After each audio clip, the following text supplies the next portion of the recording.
모두 안녕하세요. 저는 서울 도봉구에 살고 있는 40대 후반의 여성입니다.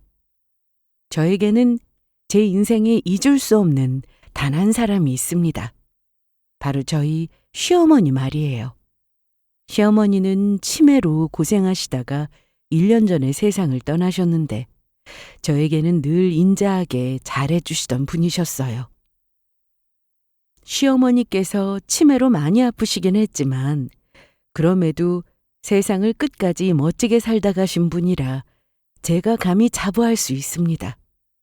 게다가 저를 배신하고 외도까지 한 남편에게 저 대신 복수하며 제 인생을 구해주신 은인이기도 하셨죠. 시어머니가 저 대신 남편에게 해준 복수에 제가 얼마나 속이 다 후련했는지 모릅니다. 그래서 저 대신 시어머니가 저를 배신한 남편이란 인간을 어떻게 혼쭐 내주셨는지 그 이야기를 말씀드려 보고자 합니다. 남편과 결혼하고 제가 느낀 건 참 좋은 사람이라는 것이었어요. 결혼 전이나 후에도 저밖에 모르는 한결같던 사람이었으니까요.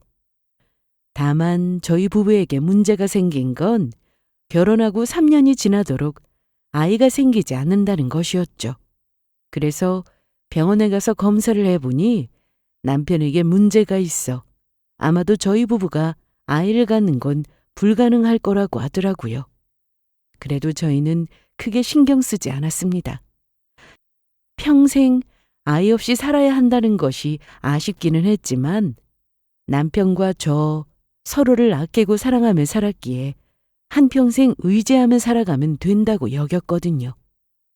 하지만 그 후 저희 부부에게 예상치 못한 변화가 찾아왔습니다. 남편과 결혼 후 7년 정도 시간이 지났을 때인데 시어머니께서 치매에 걸리셨던 거예요. 시어머니는 젊은 시절 시아버지를 일찍 보내시고 남편을 키우며 먹고 살기 위해 일을 시작하셨다가 나중에는 작은 사업체를 운영하시며 자수성가하셨던 대단한 여장부셨어요. 그래서 언제나 자신감이 넘치던 분이었는데 치매에 걸리고 나서 충격으로 혹여 마음이 다치시면 어쩌나 남편과도 걱정을 많이 했습니다. 그러나 다행히 어머니는 아프신 상황을 자연스레 받아들이셨고 나름 잘 적응하며 지내셨어요. 그런데 시어머니가 치매 초기에는 괜찮았는데 몇 년 시간이 흐르니 증세가 점점 안 좋아지셔서 시어머니를 혼자 둘 수가 없었습니다. 그래서 남편과 상의 후 저희는 합가를 하기로 결정하고 시댁으로 들어가 살게 되었어요. 시댁은 개인주택으로 남편과 제가 살던 아파트보다 넓었고 또 아무래도 시어머니가 오래 살았던 곳이니 그게 더 나을 것 같았거든요. 나이 드시고 아프신 분한테는 익숙한 곳이 더 편할 거란 생각이었죠. 그런데 합가하고 조금씩 문제가 생기기 시작했습니다. 남편은 아프신 어머니와 마주하는 게 부담스러웠는지 점점 짜증만 늘고 가족들에게 신경을 쓰지 않게 되었던 겁니다. 남편은 시어머니한테 물려받은 사업체를 운영하고 있었는데 매번 일이 바쁘다며 핑계를 대었죠. 게다가 아프신 어머니가 본인을 못 알아본다고 화를 내기도 했어요. 젊으셨을 때부터 남편을 홀로 키우며 먹여 살리기 위해 고생하셨던 분인데 그런 어머니한테 어떻게 그럴 수 있나. 보는 제가 다 섭섭하다는 생각이었죠. 그래서 제가 더 신경 써서 어머니를 돌봐드렸던 것 같아요. 주변에서는 치매 걸려 아프신 시어머니를 모시고 사는데 힘들지 않느냐고 묻기도 했지만 저는 괜찮았습니다. 사실 저희 부모님도 아프시다가 돌아가셔서 돌보아드렸던 경험이 있어서인지 미리 그런 생활에 익숙해진 상태였거든요. 저희 아빠는 짧게 고생하시다가 가셨지만 저희 엄마가 암으로 투병을 하다가 가셨고 제가 마음 아파하며 힘들어하는 모습에 곁에서 저를 위로하며 기운을 주셨던 분이 바로 저희 시어머니였으니까요. 그래서 저도 언젠가는 어머님의 감사함에 꼭 보답을 해드려야겠다고 생각했고요. 그러니 아픈 어머니를 모시고 산다는 것은 저에게 당연한 일이었는지도 모르겠습니다. 감사하게도 어머니가 치매를 앓긴 했지만 다행히 착한 치매여서 저를 괴롭히거나 힘들게 하는 일도 없었고, 또 가끔은 정신이 돌아와 가족들을 알아보시기도 해서 조금은 수월할 수 있었습니다.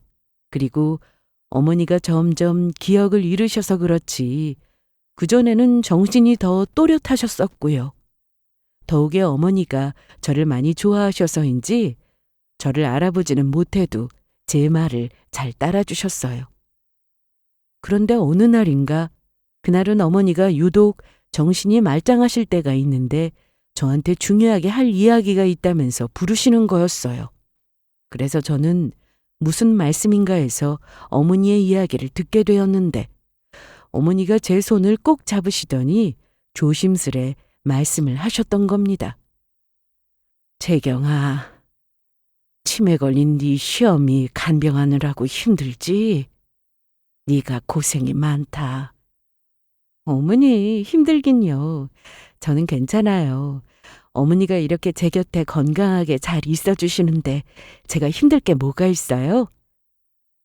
재경아, 또 내가 언제 너한테 이런 이야기를 할 수 있게 될 줄 몰라서 그러는데 그러지 말고 나 그만 요양병원에 보내는 건 어떻겠니? 요즘은 돈만 많이 주면 케어도 잘해주고 시설도 좋은 곳들이 많다고 하는구나. 너 아직 이렇게 젊고 건강한데 너도 나한테 더는 얽매이지 말고 네 인생 살아야 하지 않겠어?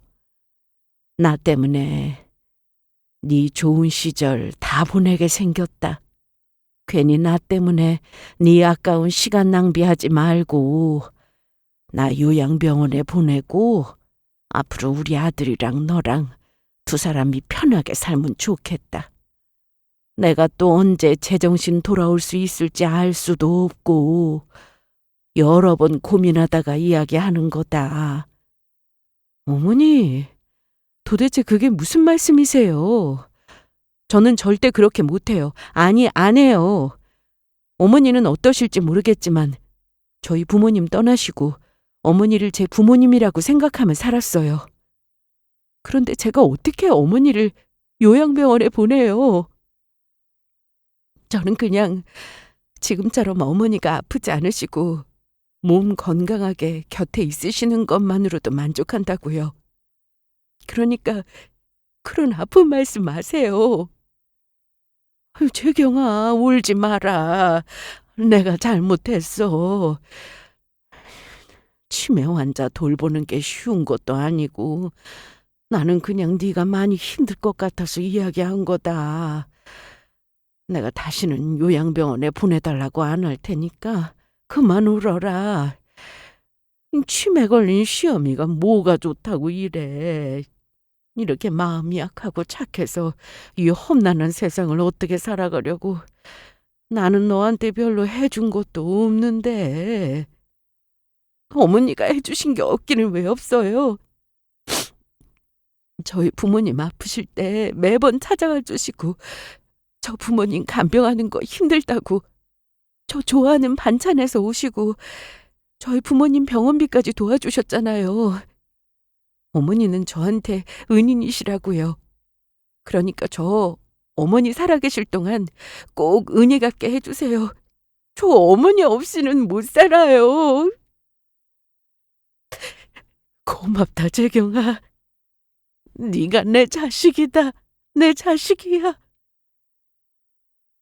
그날 어머니와 저는 서로 부둥켜 안은 채 얼마나 울었는지 모릅니다. 그리고 저는 그때 가슴 깊이 느끼게 되었습니다. 피가 섞이지 않았더라도 진짜 가족이 될 수 있다는 것을요. 시어머니의 깊은 사랑이 어머니와 저를 진짜 가족으로 만들어주셨던 겁니다. 그래서 저는 그때 다짐했어요. 어머니가 살아계실 동안 후회되지 않도록 최선을 다해 돌봐드리자고요. 꼭 잘 모셔야겠다는 마음이었습니다. 하지만 인생은 언제나 제 뜻대로 되는 것만은 아닌 것 같았습니다.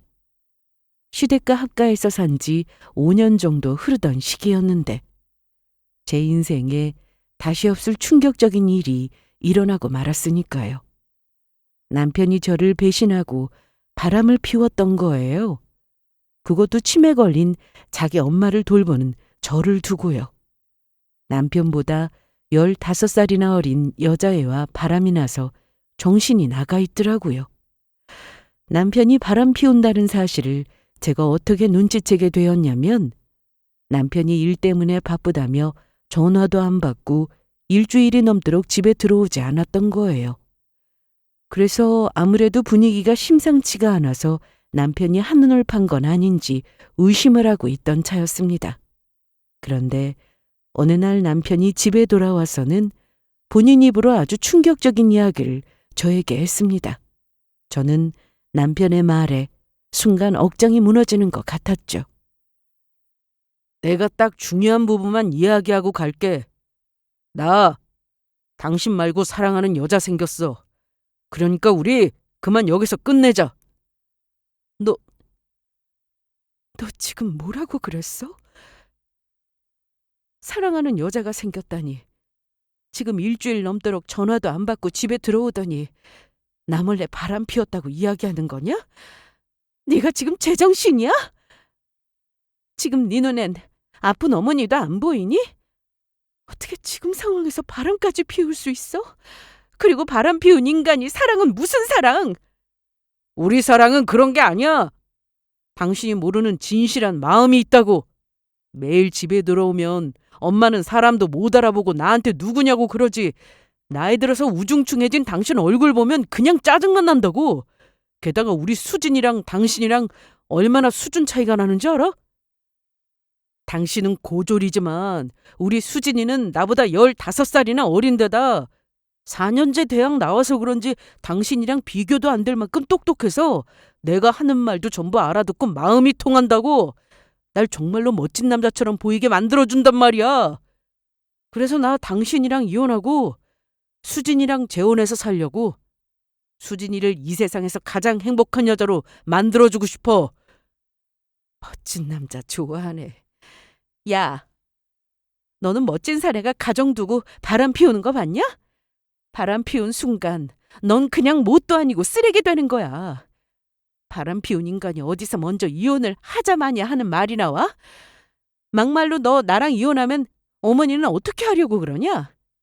네 수진이가 결혼하면 아픈 어머니도 돌볼 수 있다고 하든? 미쳤어? 지금 수진이 고생하게 치매 걸린 노인네를 돌보게 하게? 엄마는 그냥 요양병원에 보내면 돼. 지금 내 인생의 마지막 사랑을 찾은 것 같은데 엄마 모시는 게 중요하냐고. 지금 뚫린 주둥이라고 막 짓거리는 거냐?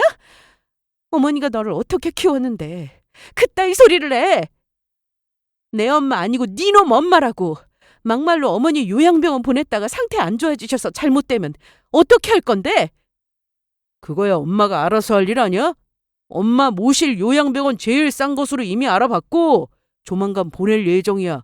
그리고 엄마 요양병원에 보내야 당신이랑 이혼하고 나랑 수진이랑 이 집에 들어와서 신혼살림 차리고 살지. 엄마 물건도 싹 다 버리고 전부 인테리어 새로 해서 으리으리하게 하고 살 거야. 그러니까 당신은 이번 달 내로 짐 싸서 나가. 엄마 젊어서 사업해서 돈 많이 벌었겠다.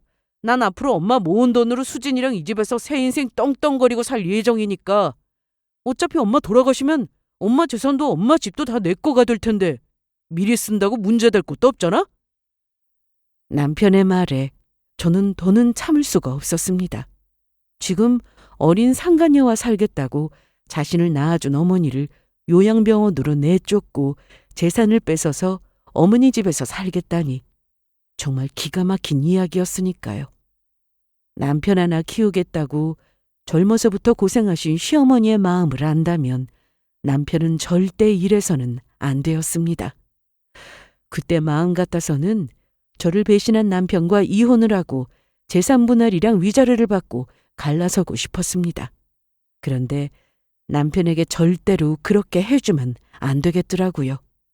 물론 제가 이혼을 해주면 바람 피운 두 년놈들이 행복하게 잘 사는 꼴을 보는 것도 배 아팠지만 그 전에 홀로 남겨질 어머니가 걱정이 되었어요. 남편의 행동을 보아하니 시어머니를 요양병원에 보내고 나면 들여다보지도 않고 방치해둘 인간처럼 보였거든요. 저에겐 이미 부모나 마찬가지인 시어머니가 그런 취급을 받는 걸 전 절대로 볼 수 없었습니다. 그래서 저도 제 입장을 이야기했어요. 남편이 무언가 단단히 착각하고 있는 것 같아 무엇을 착각하고 있는지 남편의 입장도 알려줄 겸해서요. 이혼? 누구 마음대로 이혼? 네가 아직 잘 모르나 본데 바람 피운 유책 배우자는 이혼을 먼저 청구할 수가 없어요. 그러니까 너라는 인간이 아무리 나한테 이혼하자고 백날 찾아와 봤자 내가 안 해주면 아무 소용없다는 이야기야. 그러니까 나는 너랑 이혼해줄 마음 절대 없고 어머니랑 천년만년 이 집에서 살 거니까 그냥 꺼져. 어머니 집에서 당장 나가라고! 이 여자의 환장한 정신 나간 놈아. 뭐? 정신 나간 놈? 당신 지금 남편한테 정신 나갔다고 한 거야? 그리고 내가 너 말고 사랑하는 여자 생겼다는데 왜 이혼을 안 해주겠다고 하는 건데? 진짜 구질구질하게 왜 이러는데? 사랑이 죄는 아니잖아! 죄가 아니긴 뭐가 죄가 아니야. 죄가 아니면 왜 이혼할 때 법원에서 바람 피운 배우자한테 위자료를 내라고 하겠냐? 너는 나 배신하고 바람 피울 때부터 이미 죄인이야. 이 정신 나간 인간아. 너 어디 나한테 오늘 혼 좀 나봐라. 저는 너무 화가 나 남편놈의 팔뚝을 잡고 꽉 깨물어 버렸죠. 그러자 남편놈은 아프다고 소리를 지르더니 바로 주랭랑 쳐버렸습니다. 남편이 떠난 그 자리에서 저는 가슴을 치며 울고 말았습니다. 저런 인간을 믿고 살아왔다는 것이 제 인생이 너무 억울하고 허무해서 눈물만 나오더라고요. 하지만 저도 그냥 당하고만 있을 수는 없었어요. 남편과 쉽게 이혼해줄 마음도 없었지만 일단 앞으로 닥칠 상황에 대비해 준비를 해야 했으니까요. 그래서 탐정사무소에 의뢰해 남편 뒷조사를 시켜보니 정말 헛웃음밖에 안 나왔습니다. 남편 놈이 제대로 일을 벌였던 겁니다. 남편이 이미 여기저기 빚을 져서 상간녀랑 같이 사치를 부리고 다녔던 거예요. 게다가 회사 운영을 어떻게 한 건지 회사도 어려워지면서 자금난에 허덕이고 있었죠. 그래서 남편은 그 해결책으로 어머니를 요양병원에 보내고 재산을 가로챌 생각을 했던 거죠. 그러나 전 남편이 저 몰래 바람을 피웠다는 사실도, 남편이 빚을 져서 어머니 재산을 가로채고 요양병원에 보내려 한다는 사실도 어머니께 말씀드리지 못했습니다.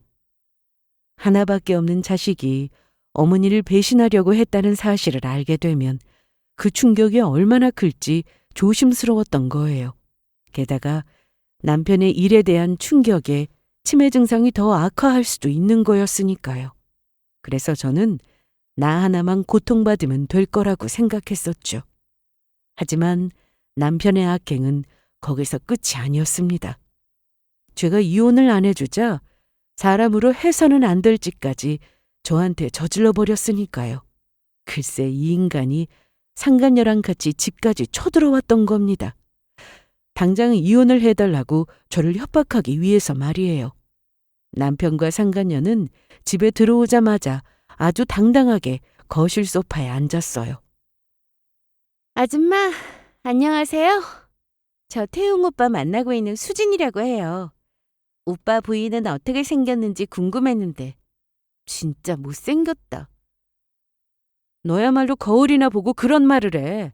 너 혹시 성형 중독이니? 얼굴에 얼마나 보톡스를 맞은 건지 아주 얼굴이 퉁퉁 벗어 괴물 같다. 너 쌍꺼풀한 거 잘 때 눈이 감겨지긴 하니? 뭐라고요? 지금 할 말 다 했어요?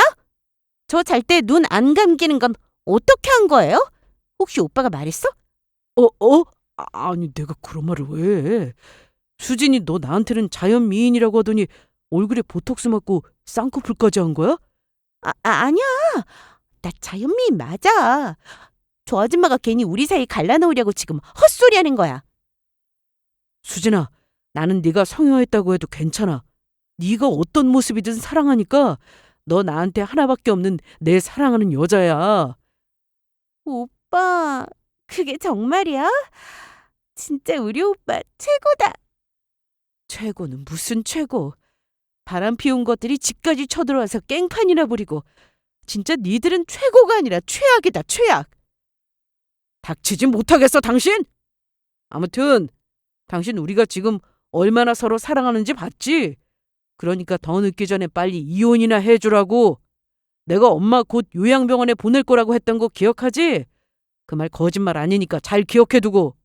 나 진짜로 엄마 요양병원에 보내고 엄마 재산으로 우리 수진이랑 앞으로 알콩달콩 살 거라고. 여기 내가 이혼 서류 가지고 왔으니까 당장 도장 찍어. 남편은 제 앞에 이혼 서류를 내밀었습니다. 남편 놈은 이미 이혼 서류 도장까지 찍어 놓은 상태더라고요. 그래서 저는 남편이 건네준 이혼 서류를 집어들었습니다. 그리고 두 사람이 보는 앞에서 갈기갈기 찢어버렸죠. 이혼 같은 소리하고 앉아있네. 내가 누구 좋으라고 이혼을 해주는데? 내가 이혼해주면 정말로 어머니 요양병원에 보내서 돌아가시든지 말든지 너 안 볼 작정인 거지? 잘못은 바람 피운 네가 해놓고 내가 왜 이혼을 당해야 하는데?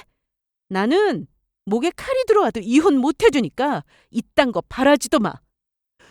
당신 진짜 이럴 거야? 저번에는 내가 너무 놀라서 당신한테 당한 거지만 나도 더는 못 참아. 이러면 가만 안 있는다고. 남편은 갑자기 저를 위협하기 위해 자리에서 일어났습니다. 하지만 제가 그런 일로 겁먹을 위인도 아니고 무슨 일이 있든 당하고만 있지 않을 생각이었습니다. 여차하면 바로 경찰에 신고할 생각이었으니까요.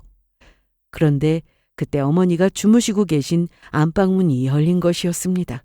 그리고 어머니가 뛰쳐나오시며 남편과 상간녀에게 달려드셨어요. 남편의 팔을 꽉 깨무시고는 남편과 상간녀를 할퀴고 꼬집고는 머리채를 꺼들었습니다. 이 미친 것들이 감히 여기가 어디라고 찾아와서 우리 며느리를 괴롭히려고 들어. 바람을 피운 죄인이면 죄인답게 조용히 숨지기고 살지를 못할 망정 지금 여기가 어디라고 찾아와서 행패야. 태용이 내가 너 그렇게 가르쳤냐? 너랑 살면서 고생한 조강지 쳐버리고 바람 피우면서 인생 막 살라고 가르쳤어? 나이도 먹을 만큼 처먹은 놈이 앞으로 어떻게 살려고 철없이 이런 짓거리를 벌여? 엄마, 정신이 돌아온 거야? 다른 때는 내 얼굴도 못 알아보다가 왜 오늘은 멀쩡한 거야? 할머니 아파요? 제 머리 놓으라고요. 진짜 아프다고요. 네 엄마가 멀쩡하지 않은 적도 있었냐? 내가 네 놈이 우리 재경이한테 하는 이야기 안방에서 다 들었다. 뭐? 나를 요양병원에 보내고 내 재산으로 저 성형해서 귀신처럼 생긴 애랑 내 집에서 살겠다고? 누구 마음대로! 내 눈에 흙이 들어가기 전까지는 절대로 그렇게 못해. 아니, 내 눈에 흙이 들어가도 절대 그렇게 못하게 할 거다. 내가 이제 보니 사람 새끼가 아니고 짐승 새끼를 낳아서 길렀네, 이 썩을 놈아. 생각지도 못한 어머니의 모습에 놀란 건지 남편과 상간녀는 그 길로 바로 도망쳐 버렸습니다. 저도 지금까지 어머니가 이렇게까지 화나신 모습은 처음 봤는데 남편 놈은 놀라다 못해 기겁을 한 것 같았어요. 하지만 그것도 잠시. 어머니는 남편과 상간녀가 떠난 것을 보고는 다시 치매에 걸린 평소 모습으로 돌아오셨죠. 그런데도 어머니는 저를 괴롭히는 나쁜 놈들을 혼내줬다면서 걱정하지 말라면서 저를 꽉 껴안는 거예요. 그 모습에 저는 그만 어머니를 붙잡고 울고 말았습니다. 속상한 마음보다 당신 자식이 당신의 재산을 탐내는 것도 모자라 버리려고 했다는 사실을 직접 들으셨으니 얼마나 가슴이 아플까 그 생각에 가슴이 미어졌습니다. 하지만 저는 그때까지 전혀 예상하지 못했습니다.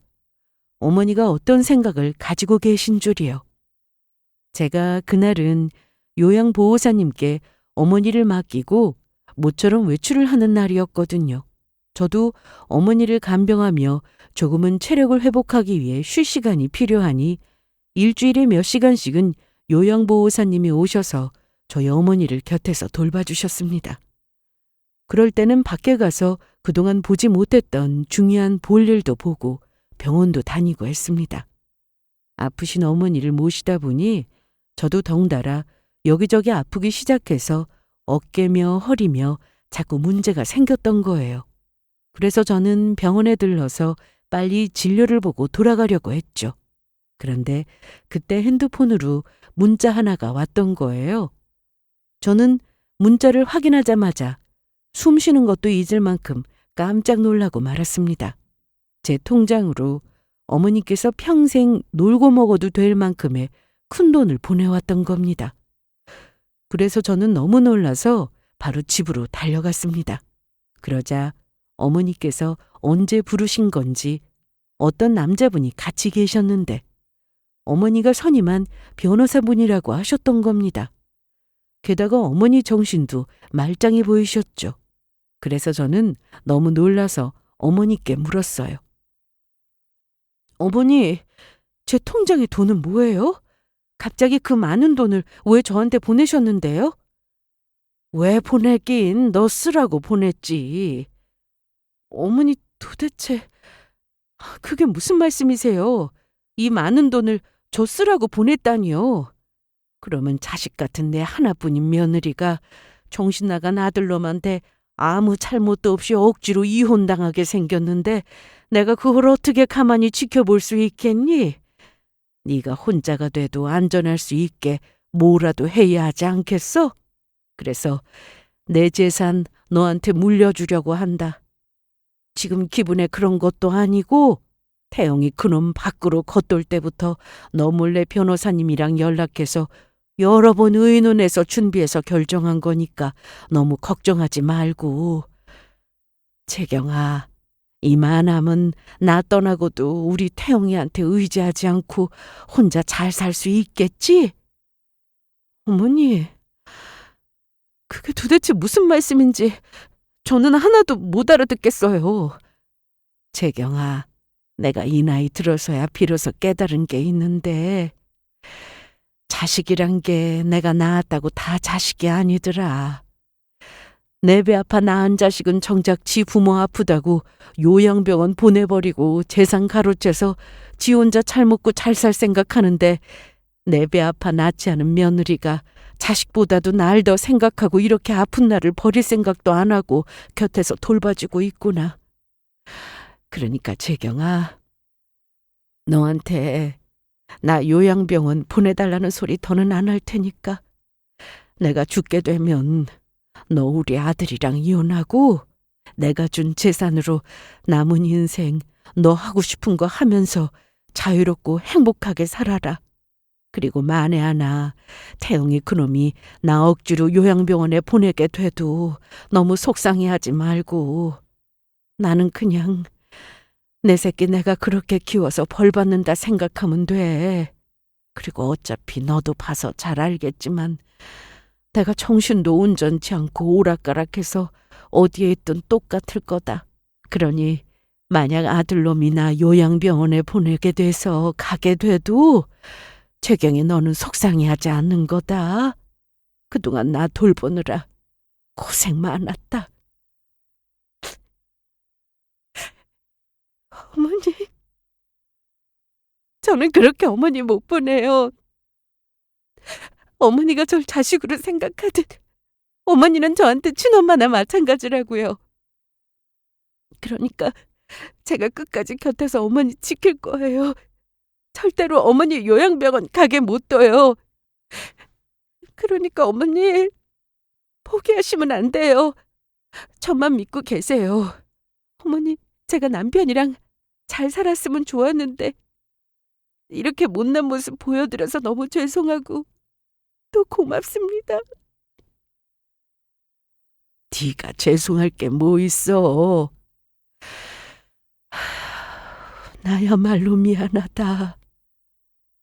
내가 아프지만 않았어도 너 혼자 아들한테 당하면서 못 볼 걸 보게 만들지 않았을 텐데 나야말로 미안해. 어머니,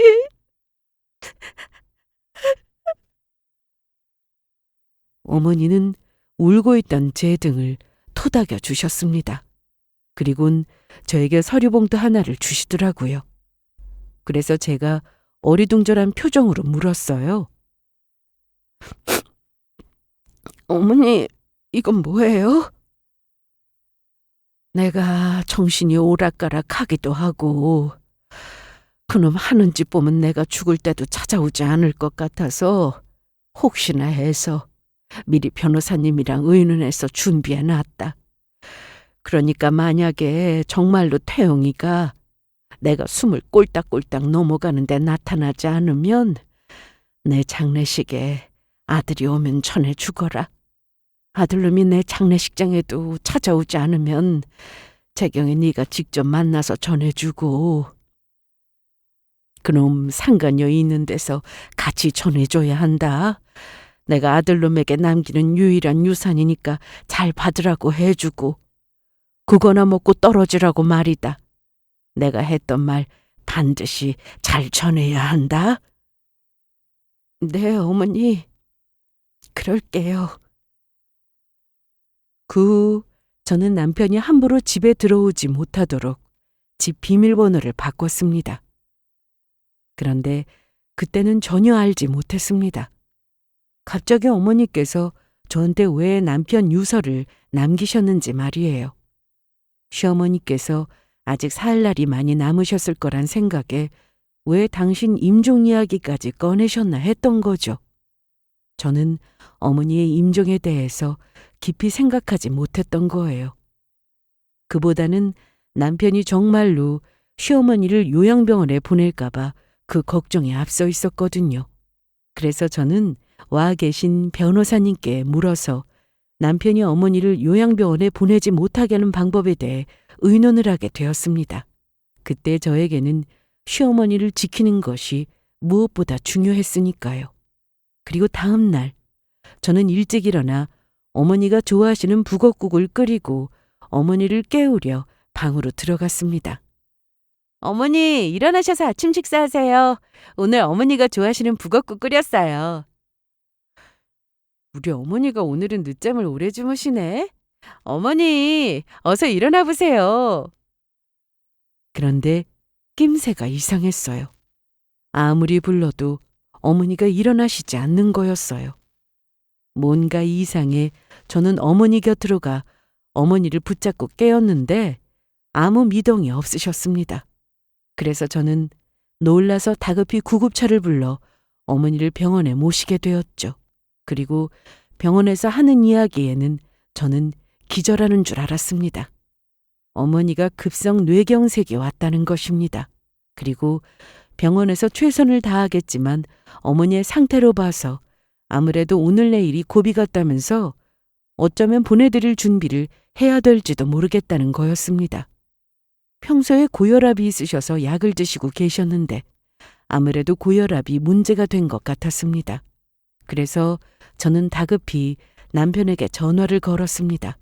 물론 남편이 바람을 피우며 시어머니와 사이가 안 좋게 되었지만 그래도 남편이 자식이니 시어머니의 위급사항을 알려야 했으니까요. 그리고 어머니가 언제 떠나실지 모른다고 하니 저는 더 마음이 급했습니다. 그런데 남편 놈에게 몇 번을 연락해도 핸드폰을 받지 않는 거예요. 그래도 저는 남편이 연락받을 때까지 전화에 문자를 계속 보냈고 남편이 마침내 전화를 받았는데 처음부터 저한테 짜증을 냈습니다.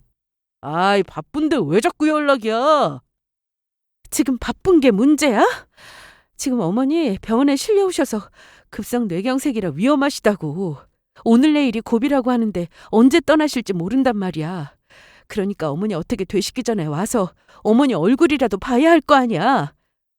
웃기지 마. 사람 그렇게 쉽게 안 죽고 지 자식보다 며느리 챙기는 엄마 죽든 말든 난 상관없어. 이미 엄마 살 만큼 사셨고 늙어 빠진 노인네 죽는 게 뭐 대수냐고 이러냐고. 그러니까 이젠 다시 전화 와도 당신 전화 안 받을 거니까 이런 일로 귀찮게 연락하지 마. 그렇게 매정하게 남편은 제 전화를 끊어버렸습니다. 그리고 어머니는 다음 날 아침 이 세상 여행을 끝내고 편안한 곳으로 떠나셨습니다. 떠나신 어머니를 붙잡고 제가 얼마나 울었는지 몰라요. 어머니, 이제는 거기서는 기억 깜빡깜빡할 일도 없고, 그래서 어머니가 길을 잃을까봐 걱정하실 일도 없고, 아플 일도 힘든 일도 없겠죠? 여기서 아팠던 거, 힘들었던 거 다 잊고 그곳에서는 부디 행복하게 잘 지내셔야 해요. 저는 여기서 알아서 잘 지낼 테니까 너무 걱정하지 마시고요. 어머니, 저도 열심히 살다가 나중에 어머니 만나러 꼭 갈 테니까 그때는 저희 먹고 싶은 것도 마음껏 먹고 놀러 가고 싶었던 것도 마음껏 놀러 다니면서 그렇게 소풍하면서 지내요. 어머니, 제가 해드리고 싶었던 게 많은데 너무 못난 며느리여서 죄송했어요. 어머니, 조심히 가세요.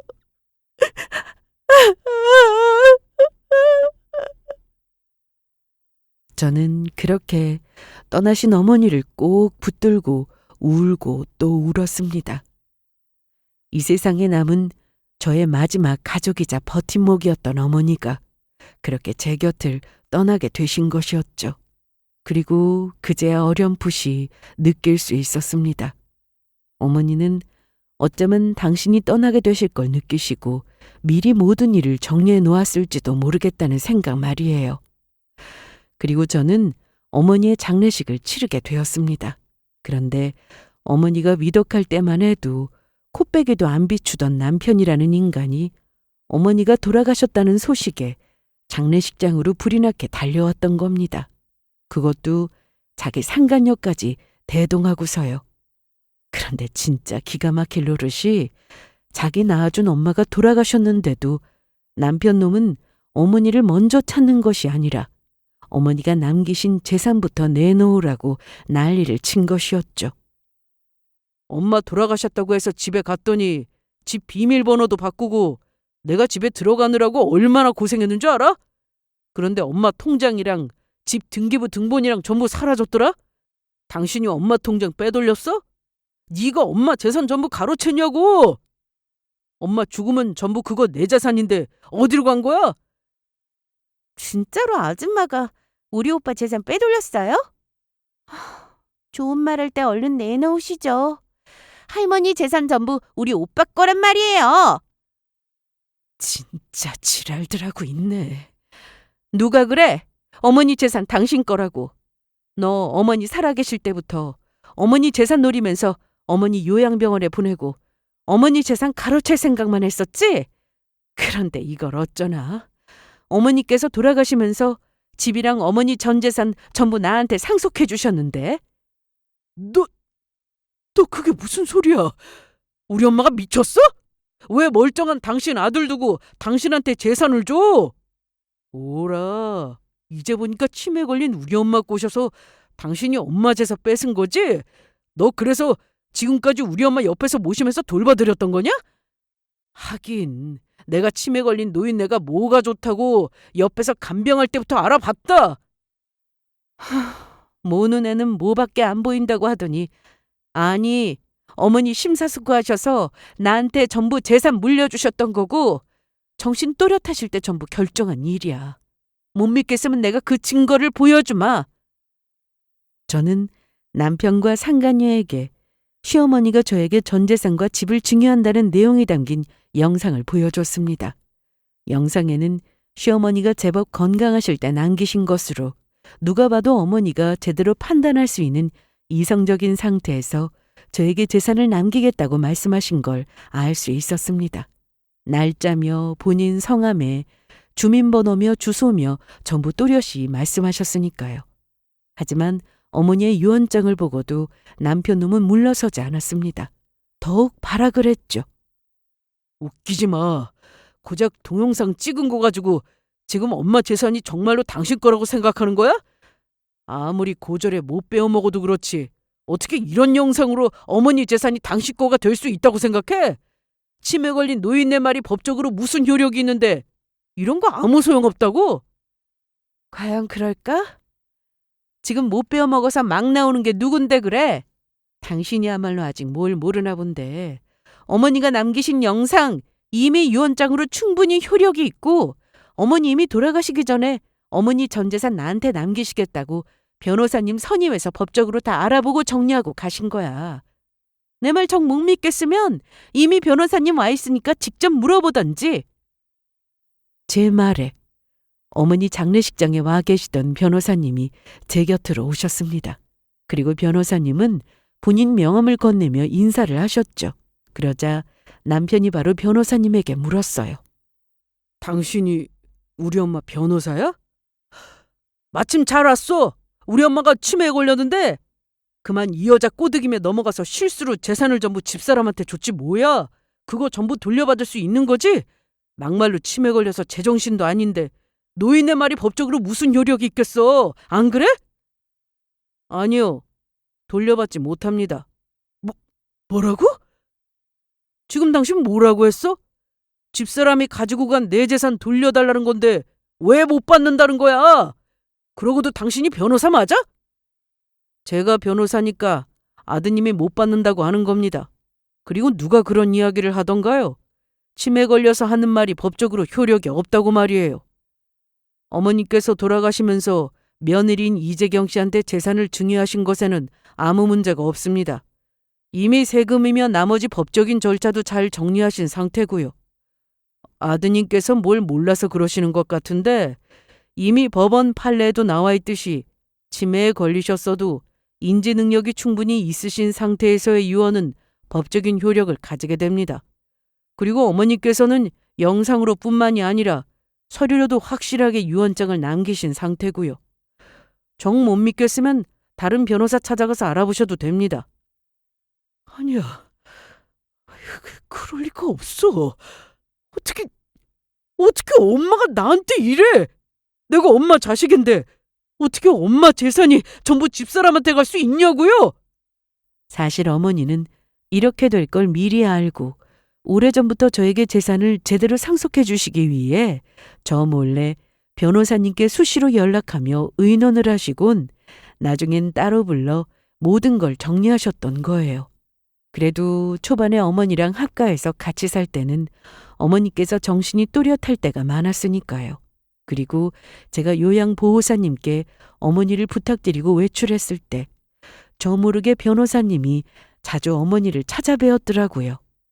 하지만 변호사님 앞에서 재산을 돌려달라며 남편과 상간녀가 두 사람이 같이 난리를 피웠습니다. 그래서 저는 남편과 상간녀에게 어머니가 만나면 주라고 했던 봉투 하나를 건네주었습니다. 그리고 이건 어머니가 당신 만나면 전해주라고 했어. 이게 어머니가 당신한테 유일하게 남기는 유산이라고 하셨고 그거나 먹고 떨어지라고 말이야. 그러자 남편과 상간녀는 어머니가 남겼다는 봉투를 재빨리 받아들었습니다. 유산이라는 말에 남편에게 아주 큰 재산이라도 남겼나 하고 좋아하는 눈치였죠. 그러면 그렇지.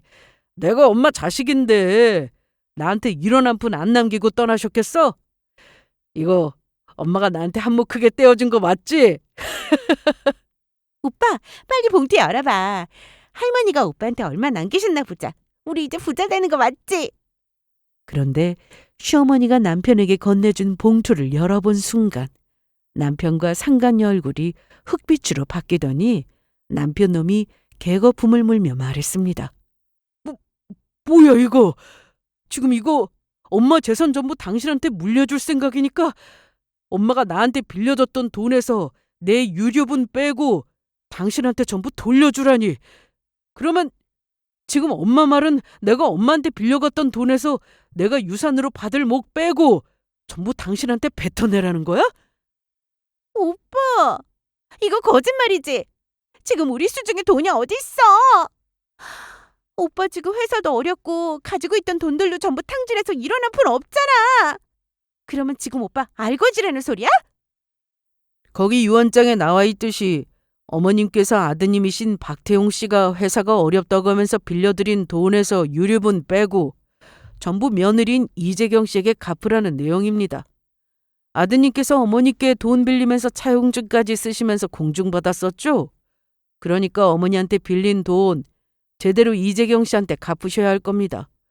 그리고 조금 전에 이재경 씨한테서 어머니에게 상속받은 재산 전부 뺏어온다고 했는데 조금 전에도 말씀드렸지만 아들이신 박태웅 씨가 아무리 법적으로 소송을 걸어도 이미 유류분 이상의 금액을 어머님에게 빌려갔었기에 아내분한테서 뺏어갈 수 있는 재산은 먼지 한 톨도 없을 것 같은데요. 오히려 유언장 내용대로 빚이나 제대로 아내분께 갚도록 하세요. 아니면 이재경 씨가 박태웅 씨 고소해서 언제 콩밥 먹게 할 줄 모르니까. 그리고 내가 개인적으로 하고 싶은 말이 있는데 당신이 그러고도 인간이야?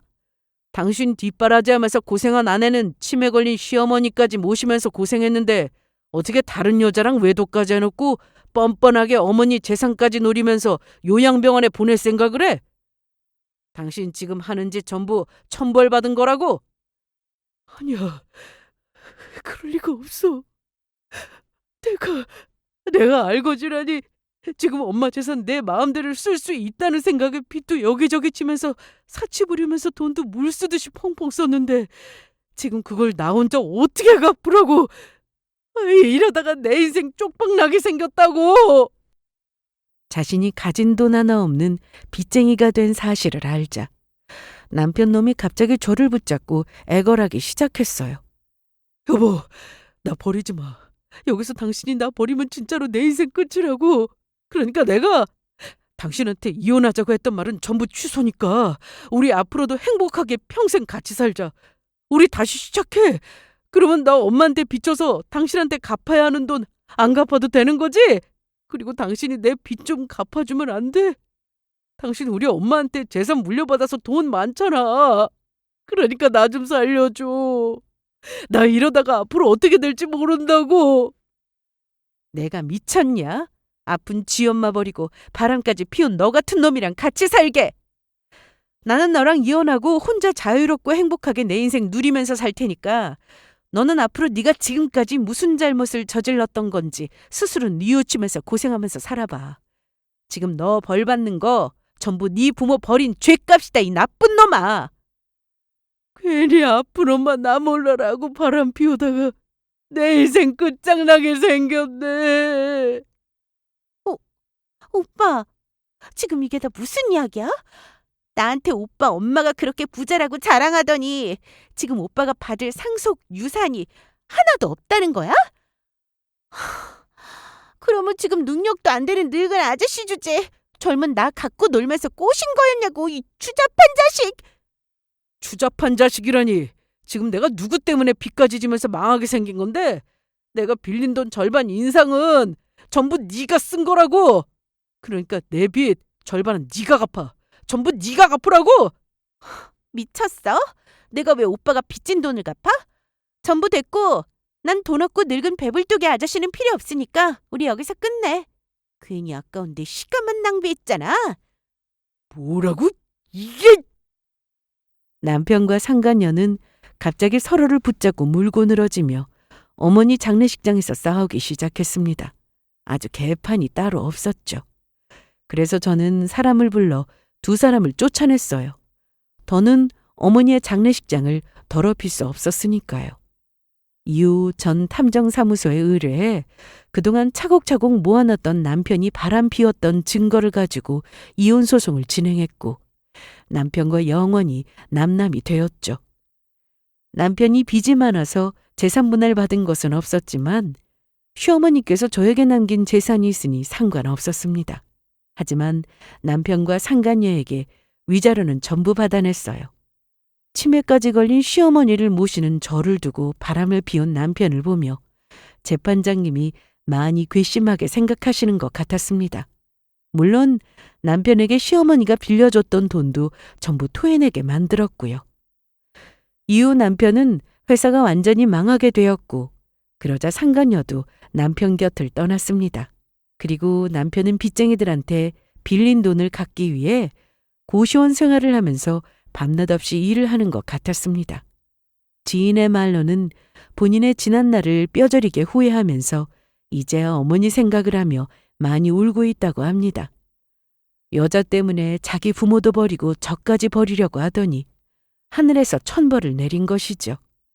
그렇게 큰 사건이 있은 후 1년이 지난 지금 저는 현재 잘 지내고 있습니다. 어머니 말씀대로 자유롭고 행복하게 잘 살고 있어요. 어머니가 계신 낙골당에도 자주 찾아뵙고 있습니다. 그리고 시어머니가 주신 재산 일부는 생활 형편이 어려운 아동들을 위해 어머니 이름으로 기부도 했습니다. 이렇게라도 어머니께서 저에게 주신 감사함에 보답하고 싶은 마음입니다.